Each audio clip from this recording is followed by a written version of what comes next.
Hello, my name's Dr. Sarah Federman. I'm an assistant professor of conflict management and negotiation at the University of Baltimore. And I'm excited to share with you a little piece of the research that I work on or the field that I operate in and how it relates to COVID.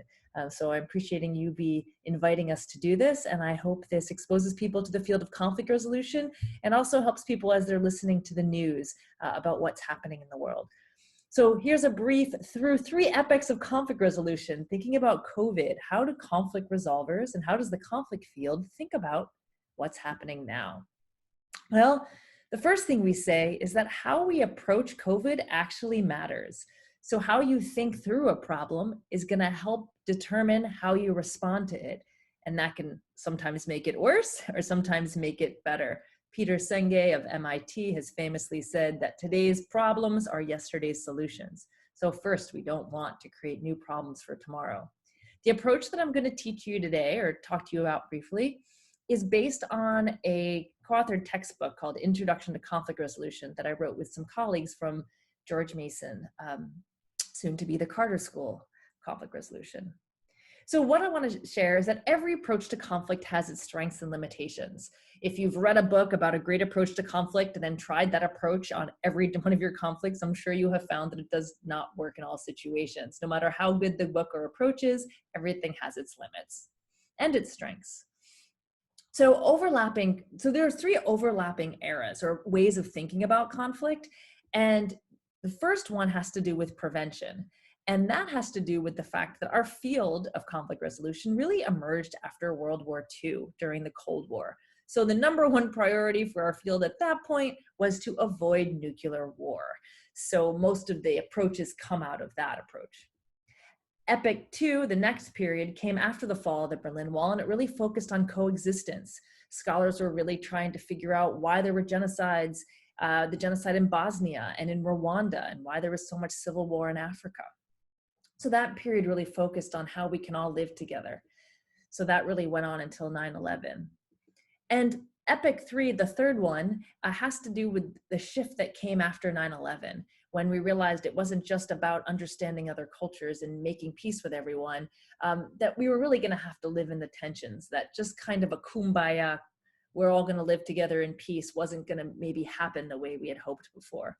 And I say overlapping because all of these approaches are still used today. It's just that large events in life and large cultural events tend to bring up new ideas because new problems sometimes need different solutions. COVID will definitely create new opportunities and new ways of thinking as well. All right, so what the heck does this have to do with COVID? All right, because this, excuse me for moving my film, I just couldn't see myself. Okay, so what does this have to do with COVID? What would be an Epoch One approach? Well, we're seeing a kind of a Cold War approach or a prevention approach everywhere right now. It's actually the dominant discourse. So Epoch One focuses on prevention and deterrence, right? Because we're thinking kind of trying to avoid nuclear war as where this started. There's a real us and them mentality in Epoch One approaches to conflict. And it's about predicting what the other side's going to do, predicting what's going to happen next. So I'm sure you've seen this all in the news. So number one, you always see protect yourself, protect yourself, protect yourself. This is the prevention discourse, right? Prevent yourself from getting it, prevent transmission rates from increasing, right? Prevent us from overwhelming the hospitals, prevent us from contaminating our families, and of course, preserving our lives. So there's some really good strengths to that. So the strength is that we can flatten the curve, right? We can take some pressure off the hospitals. We can create time for a vaccine if we can do this. And we can save lives because the hospitals can have time to help people and give them the ventilators. Now, the downside of only focusing on prevention is that we focus on this evil outsider. And, in addition to avoiding transmission, we also can really enhance our own immune systems. We have a body that, COVID's a very strong virus. And a number of young people, of course, have these very strong immune systems. So there are things all of us can do to enhance our immune systems that we want to do as well. So also we talked about Epoch One has an us and them mentality, right? This came out of the Cold War, USSR versus the United States. So let me talk about that. We're really seeing that a lot in the news as well. So this is just an opinion piece from the Financial Times recently that talked about we face a war against Corona and must mobilize accordingly. So this is a very dominant war discourse. Corona is this evil other, and we must mobilize and win. Now, it seems really safe, right? Why wouldn't we all agree that the virus is an evil other? Well, I want to talk about the strengths and limitations of seeing it that way. One, that is good because it helps us mobilize a real race for a vaccine, a testing. A shared enemy can unite the world, right? We can all come together in the face of this evil other. Now, the downside is there's no empowering meaning that comes from this. It's just this evil plague that has arrived. And it also leaves us slightly powerless, right? Because what can I do in the war against Corona? I can't fight it. I mean, I can use hand sanitizer and I can wash my hands and hopefully wash it down the sink, but it leaves many of us disempowered because we don't have the medical tools to really help other than staying at home. In this same way that it puts the action in the hands of scientists and leaders and corporations. So it's very top down, it leaves most of us out of it except for staying home. So what's the problem with being at war with the coronavirus? I was really pleased to see this article in The Atlantic because there is a danger to this war discourse. So, one, it can incite fear and panic, right? Wartime is a very stressful time. We don't want to be in more fear and panic than necessary because that also erodes our immune systems. War, as Yasmin Shirin mentions in her Atlantic article, it's better at telling us what to do versus what not to do. It strips people of a sense of control. It's war is by nature divisive and xenophobic. So another real concern about using war discourse is that it literally gives the state power to use total surveillance, to take away rights. And this often happens during war, whether it's Lincoln who suspended habeas corpus during the Civil War. Now, rights do get taken, and the states are not always so quick to give them back. So that is a concern. Another theme of Epoch One approaches, which is again dominant in the news, is prediction. Now, why are we interested in counting? Because we want to know what's going to happen next, right? We're trying to make decisions based on what could happen in the future. So folks who are really focused on predictive algorithms right now are focusing on this kind of research. And it's very helpful, right? So we want to know where the cases are going up. We want to know what the deaths are. We want to know who's dying and what their demographics are. We're trying to predict our likelihood of getting it and our likelihood of surviving it, and weighing different economic costs and benefits and health benefits of reopening. So this research approach is really focused on numbers and counting. Okay, well, why isn't counting just the panacea and the answer to everything? Well, it's a lot of great things. People take things seriously. If you think there's a chance you're going to die or your family is going to be ill, you're going to really listen to the stay-at-home orders. We can prepare. If we know what's coming, we can make some better decisions. And there's more likelihood of prevention, right? Because we can see what's coming down the line. And it lets us know kind of, is this like other viruses we've seen before? All right, what could be a possible downside of counting? Well, it freaks people out, right? Because you just see, oh my gosh, I could die of this disease, right? Look at all the people who are dying. Of course, we're missing out that people are dying of heart disease, stroke, cancer. Adverse reactions to pharmaceutical drugs is a major cause of death in the United States and has been for a long time. Car accidents, right? There's all kinds of things that people die of at high rates. And so sometimes it does distort our own vulnerability. And what's difficult with numbers is that there's a politics to them and you can't see the whole picture always. So you can't tell, am I likely to get it? It's just a curve that's going up, right? There's all other factors that a graph alone can't show you. And you can just feel powerless, right? We just have this ticker in our building. As we walk in, we can just see how many people have had it in the city. So it's makes you feel very powerless and it creates a lot of panic. And it makes us focus on what we cannot control, right? We can't control what happens to our neighbors or the hospital down the street and so on.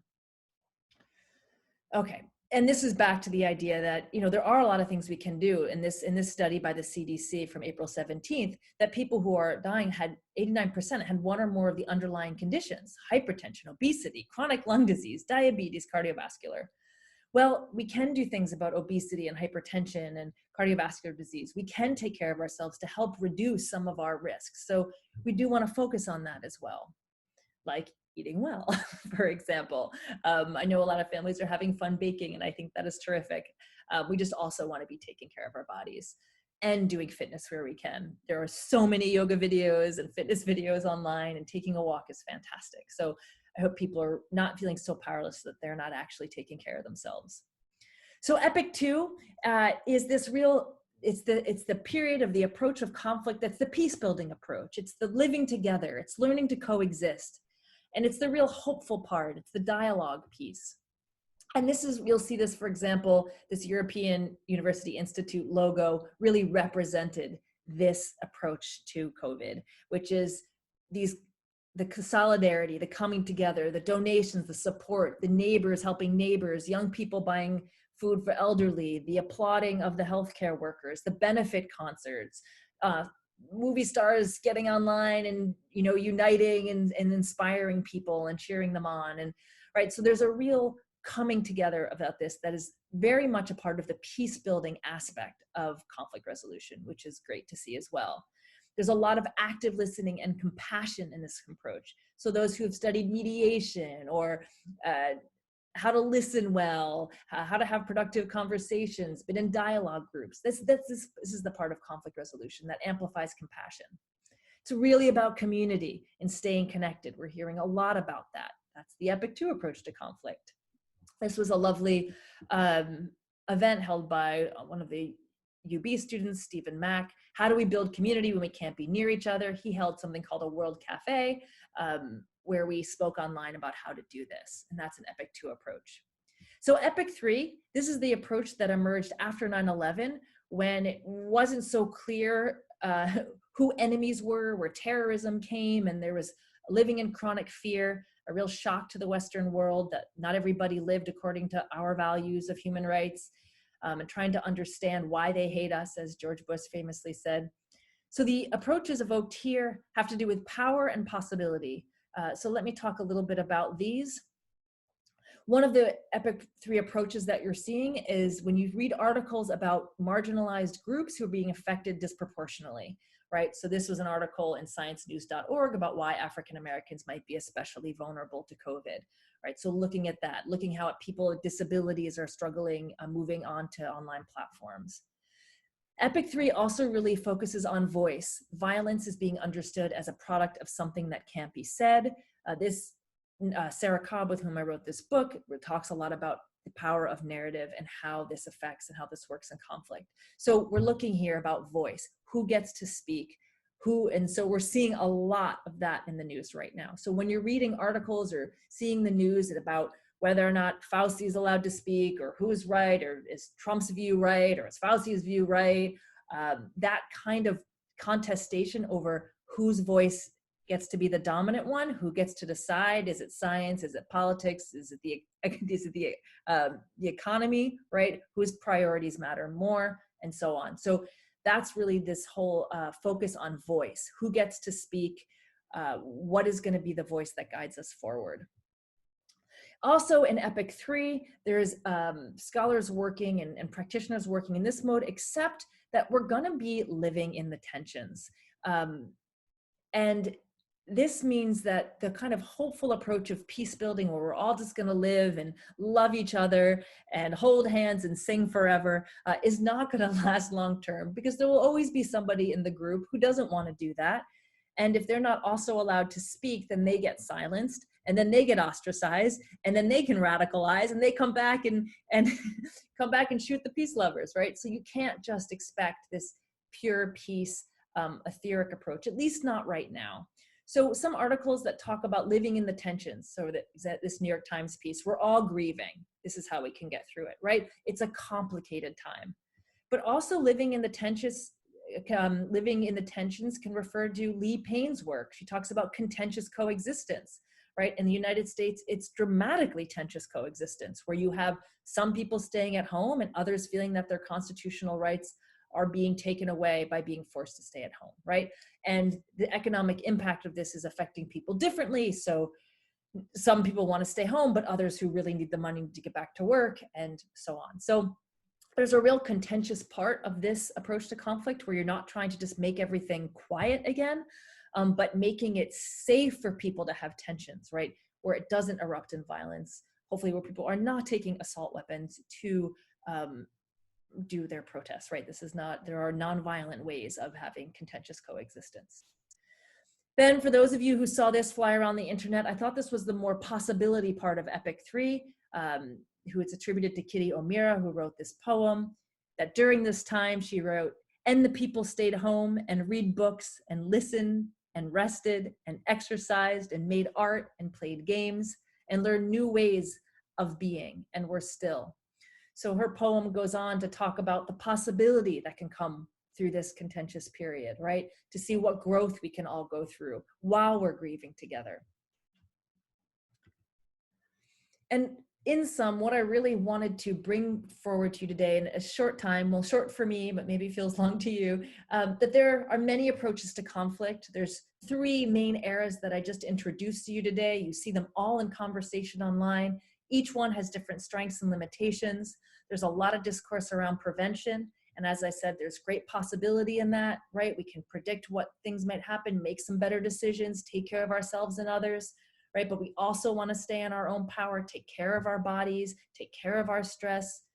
And really one way to do that is to focus on coexistence, the second era where we focus on supporting one another, being engaged in community and active listening and support of one another. That's super important.